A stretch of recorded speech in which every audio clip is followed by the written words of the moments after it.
the practice of transcendental meditation, which is a simple, natural method to bring our conscious mind deep within the thinking process and tap the source of a thought. The source of thought is a reservoir of energy and intelligence. The reason I gave was very rational, very obvious, that a thought flows.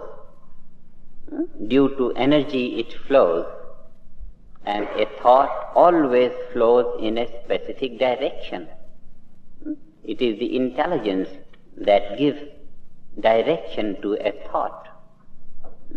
So every thought is built up of energy and intelligence, and because thoughts after thoughts are coming from within, so that area which is the source of all thought must necessarily be an inexhaustible reservoir of energy and intelligence. Therefore, in order to improve man's energy and intelligence, it is only necessary that his conscious mind reaches that area of the source of thought and thereby is filled with great energy and intelligence.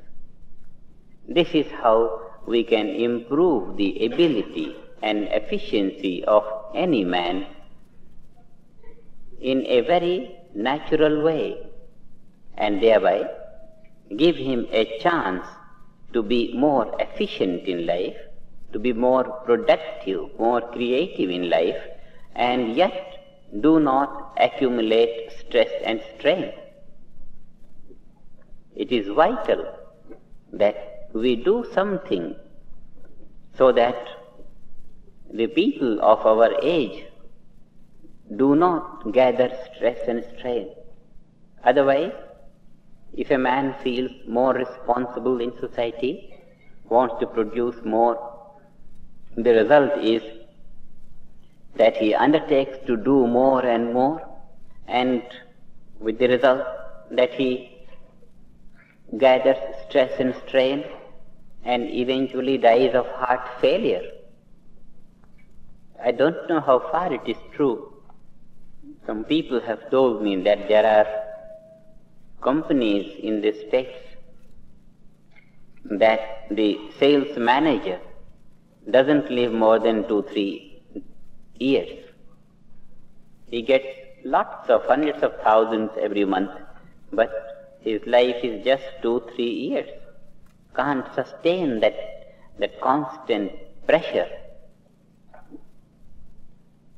This shows that it is absolutely necessary for all those who aspire for greater improvement and greater accomplishment in life to not only engage in increasing activity, but at the same time improve the efficiency, increase your energy. Our enthusiasm to accomplish more brings us to entertain more and more activity, but our increasing activity will not be at the cost of our life. If we remain balanced, if we increase energy and intelligence in the proportion we increase our activity.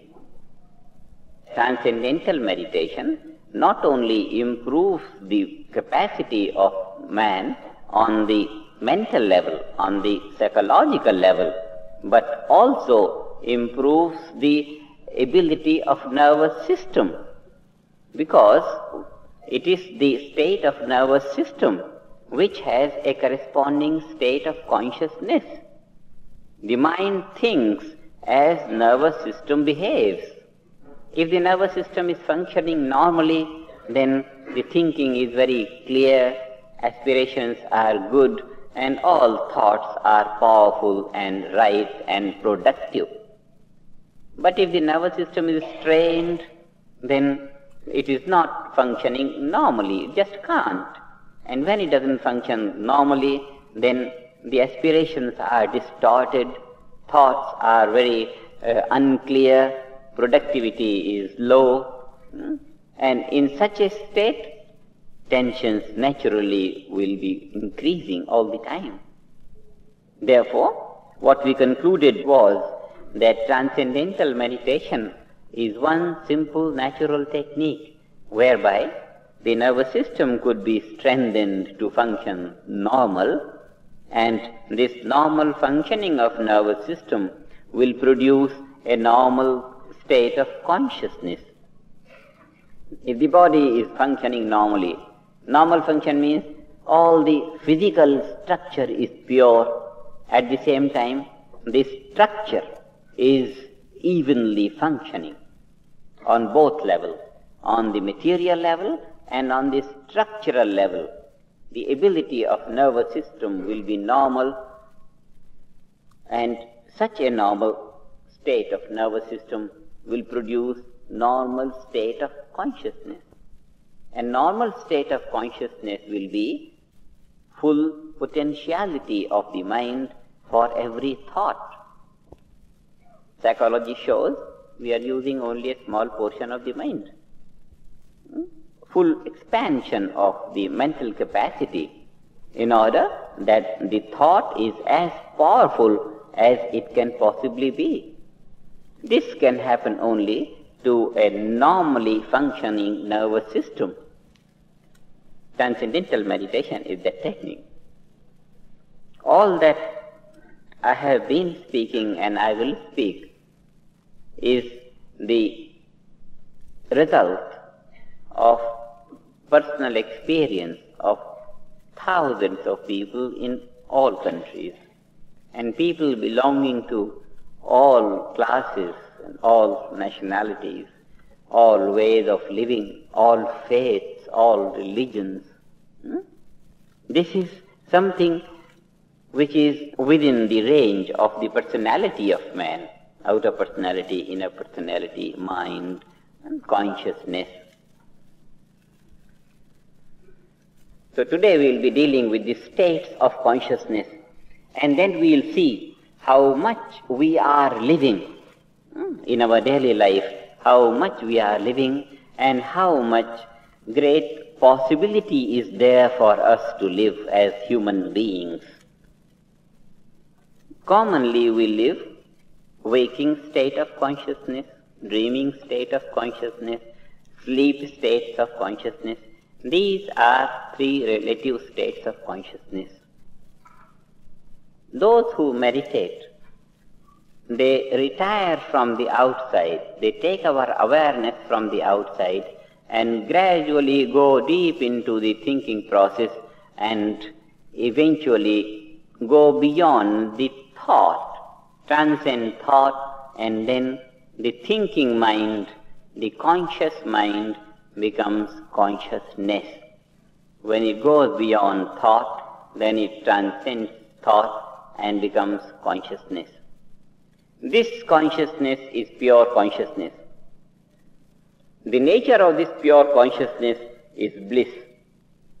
It is non-changing sphere of life, because we have transcended all the variable section of relative life and gone to the absolute.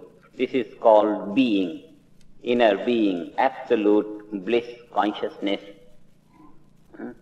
This absolute bliss consciousness is eternal. Eternal it is because it is non-changing.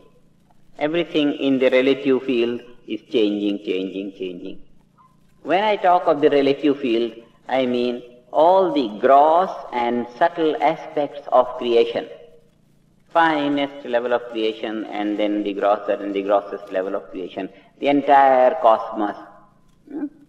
And deep within everything in creation is that field of being, which is transcendental being, transcendent absolute. Transcendental meditation is that process which has made the realization of the absolute a scientific phenomena.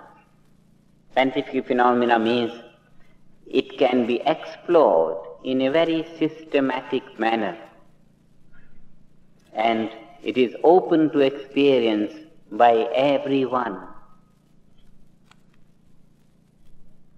It only needs taking our attention from the gross field of activity in the relative life to the subtle fields of activity in the relative life, eventually to the subtlest field of activity in the relative life, and transcending the subtlest of the relative, we get to the transcendental absolute.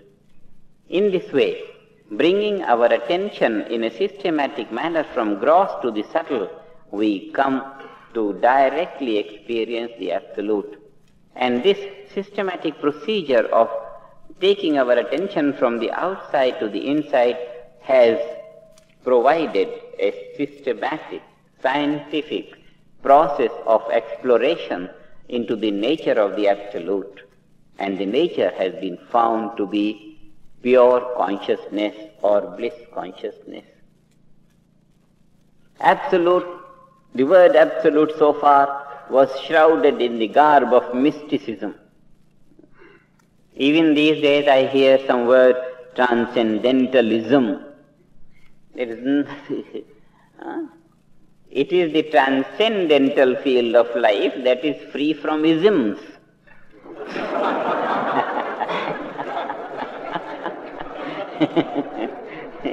All isms belong to the changing sphere of relative life. Every ism has some corresponding branch of learning. This ism or this ism or this ism. Transcendentalism is a word from the mouth of the ignorant. There is nothing like transcendentalism. Transcendental field of absolute is free from isms. It is pure intelligence, pure being, pure existence. This pure consciousness is the basis of all these waking, dreaming and sleeping states of consciousness. How do we know it? We know it for the simple reason that pure existence is the basis of all that exists. It's very obvious. All that exists on the basis of existence. The entire relative field of phenomenal existence is based on pure existence. Waking, dreaming and sleeping, these are the three relative states of consciousness. Belonging to the relative field, they are based on the absolute being. Therefore, these three states of consciousness are based on pure consciousness of absolute being. We have seen that the state of nervous system is responsible for the state of consciousness. Somehow the nervous system gets so tired and becomes so fatigued and stressed that instead of reflecting waking state of consciousness, it starts reflecting deep sleep state of consciousness. Nothing, no awareness, deep sleep. Or in between waking and sleeping, some dreaming state of consciousness. It is the resetting of the physical structure of nervous system that produces different states of consciousness. When through meditation, pure consciousness begins to be reflected by nervous system, then nervous system has a state which we call restful alertness. The entire metabolic rate becomes nil. The physical nervous system gets completely rested, and yet it is alert. Inside one is awake. Mind is not functioning, it's not active, but the awareness is clear. This clarity of awareness is pure consciousness or pure awareness. As long as the thinking mind is experiencing a thought, so long the mind is a thinker, and the thought becomes finer and finer, and then the thinker becomes more and more alert in order to experience the finer thought. and then the thought becomes finer and finer, it becomes finest. And when the thought drops off, thinker remains all by himself, and this is self-realization. This state of pure consciousness is realization of the self. It's also called self-awareness.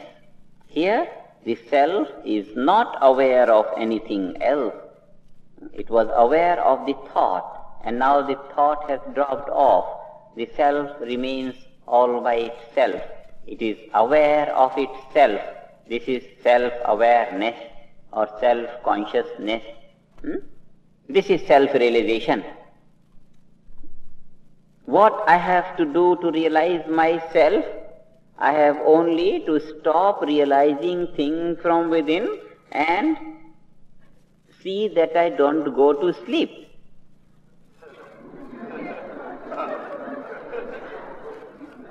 Otherwise, the daily experience is that when I am close to outer experience, then I go to sleep.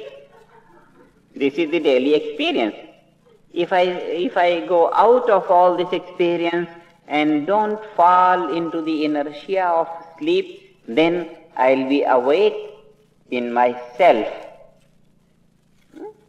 And when I am awake in myself, this is self-realization or self-consciousness or the state of being. This is how to be. When we are active, we are active, we are active, we are active. How to be? Stop being active, but don't become passive. This is how to be. The technique to be is stop acting, but don't go to sleep. Just be. Pure awareness. And this is self-realization. For thousands of years, maybe hundreds,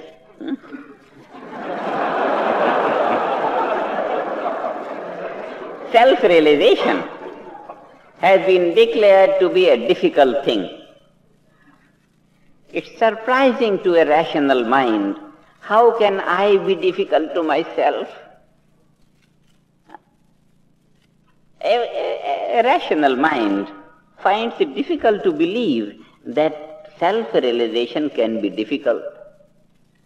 If I can be difficult to myself, then only self-realization can be difficult. But I can't be difficult to myself because I am myself.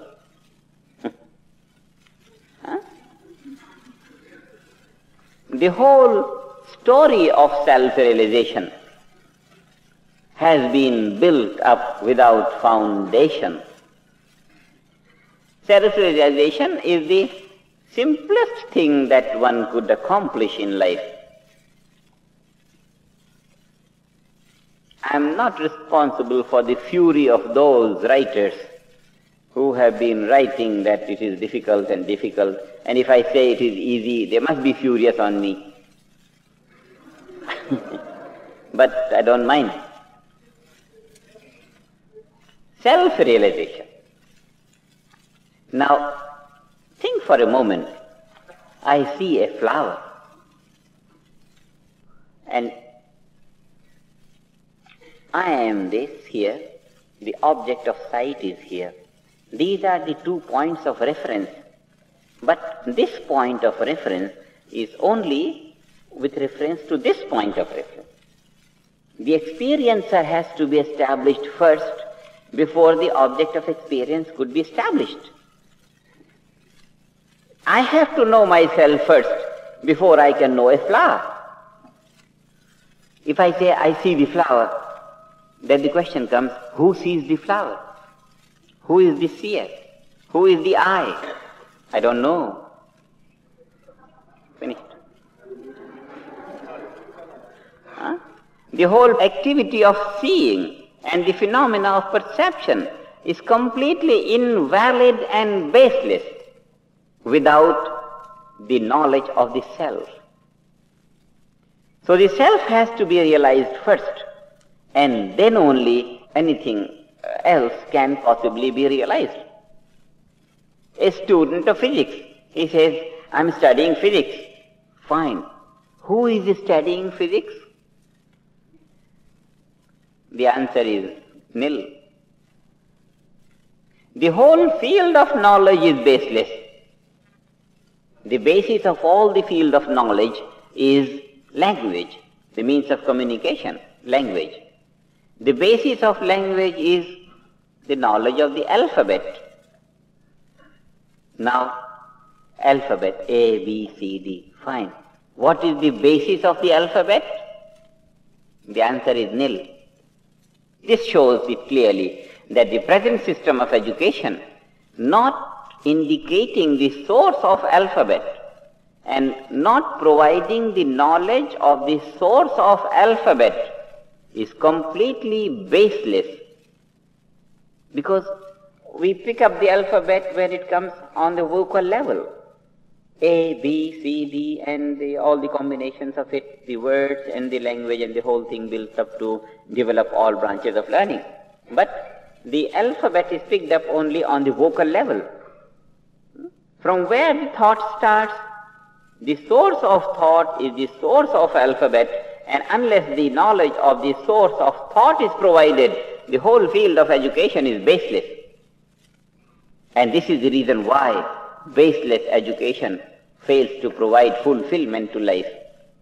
No educated man today can stand up and say, I feel fulfilled. This is one angle of baseless education. Another drawback in the education is, now this is true of education in all parts of the world. It's not for one country or one country or one country. True for all over the world, the same ignorance, basic ignorance about the fundamental of education is prevailing, and that is why in no part of the world any educated man can say with confidence, I feel fulfillment in life because I am an educated man from that university. No man knows how to bring fulfillment to his desires,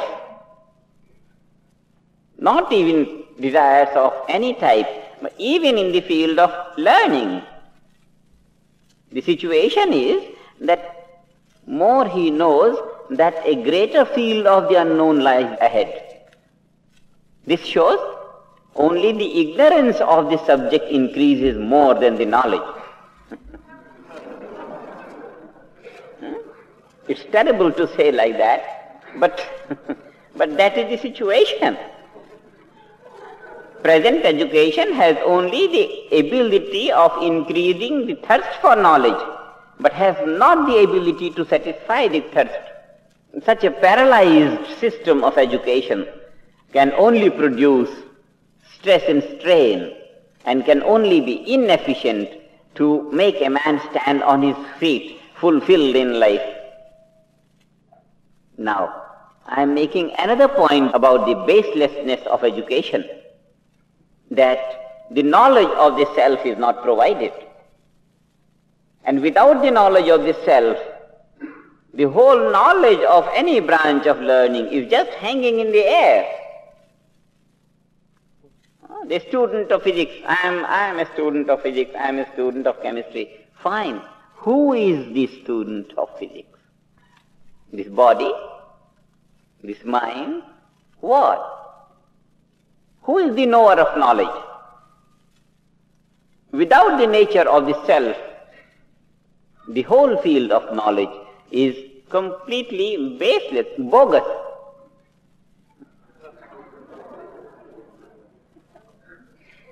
It has no meaning. I see the flower. Is there any truth in this sentence, I see the flower? Who is the I? If I am in ignorance, then the whole process of seeing and the flower, the whole thing is based on ignorance.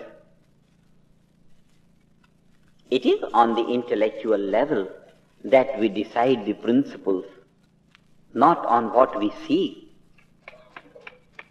Many a times the perception is deceptive, but what we decide intellectually, we hold that to be true. And if we decide intellectually that I am not found, then we decide intellectually that the whole process of seeing is just useless. It has no basis. It has no truth in it. We see the sun rising from the east and going to west every day. The sun is traveling and traveling and traveling. But we know it is not traveling. We base our principle on what we understand intellectually, not on what we see. We don't base our knowledge about the sun on what we see. It is rising in the east and traveling to the west. The sun never goes from east to west. When we know that without the knowledge of the self, the entire field of perception and action is just baseless. This is what makes the whole field of relative life completely hanging in the air.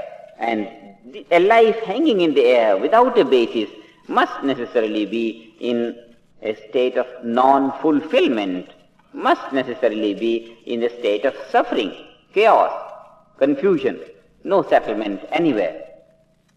Therefore, the knowledge of the self, self-consciousness, is the basis of all that we live in the relative fields of life. All these states of consciousness, waking, dreaming, sleeping, are based on that self-consciousness. When we gain self-consciousness, then these three relative states of consciousness, waking, dreaming, sleeping, get a foundation to themselves. Otherwise, the whole field of life is without a foundation, like a wall without the foundation, ready to collapse at any time, always at the mercy of the wind. So this relative field of life, waking, dreaming, states of consciousness, if not supported and supplemented by the knowledge of the pure consciousness, the whole structure of life is baseless. And therefore, it is wise for everyone to know oneself first. And now through this transcendental meditation, it has become easy for everyone to know the self. Know thyself. From ages in the past, this has been heard, know thyself and know thyself and know thyself. But in the practical field of life today, know thyself has only remained some fanciful, ideological, abstract thinking. Because the modern man doesn't think in terms of himself. And when he does not think in terms of himself, he doesn't find his feet on the ground.